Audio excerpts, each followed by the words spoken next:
Hello, Nepal. Hello. Con sao lại con?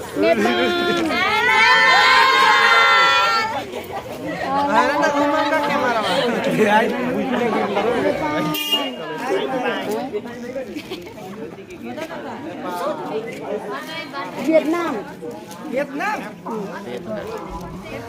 Cả nhà mình ơi, đây là các bạn học sinh Nepal đến đây tham quan.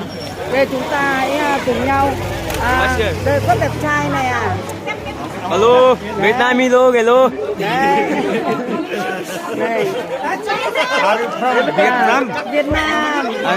What is your good name? Lando. Lando. Lando. Đâu? And your main occupation? Go job now. You are a journalist? No, YouTuber. Vlogger. Bạn bỏ điện thoại ra. Tôi đăng ký cho bạn khi về Việt Nam thì bạn vẫn nhìn thấy cái hình ảnh này. Vietnam. अब नीचे लिखी देखो अभी इंग्लिश में convert. नेपाली में नेपाली में? रुकना बोलाओ तपाईको फोन सल्लाह राख्नुहोस् म यसलाई तपाईको लागि चल रे नेपाली में convert हिँड्नु रे यो तस्बिर देख्न सक्नुहुनेछ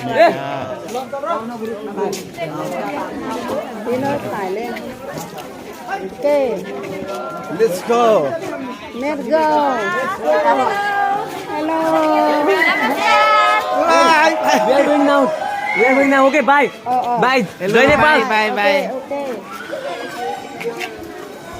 Đây là các bạn Nepal nhé, cả nhà mình nhá.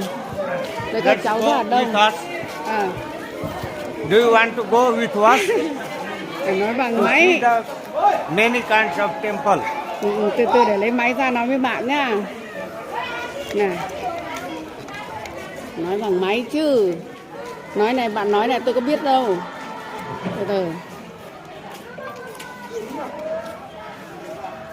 Ma Ramji Prasad. Không được, chưa được. Chưa bắt đầu. Từ từ nhá. Đây. Bắt đầu lại. Nói đi đó. मेरो नाम रामजी प्रसाद शाह हो म नेपालको वीरगञ्जबाट यहाँ स्कुलको बच्चाहरूलाई लिएर Dừng rồi. Nó dừng rồi. Tên tôi là... Ok. Bạn nói chậm quá. Nói đi. म नेपालको वीरगञ्जबाट यहाँ स्कुलको बच्चाहरूलाई भ्रमणको लागि लिएर आएको छु लुम्बिनीमा। अहिले चाहिँ हामी जाँदैछौँ बौद्ध गुम्बाहरू बौद्ध मन्दिरहरू दर्शन गर्न। Thôi tích rồi.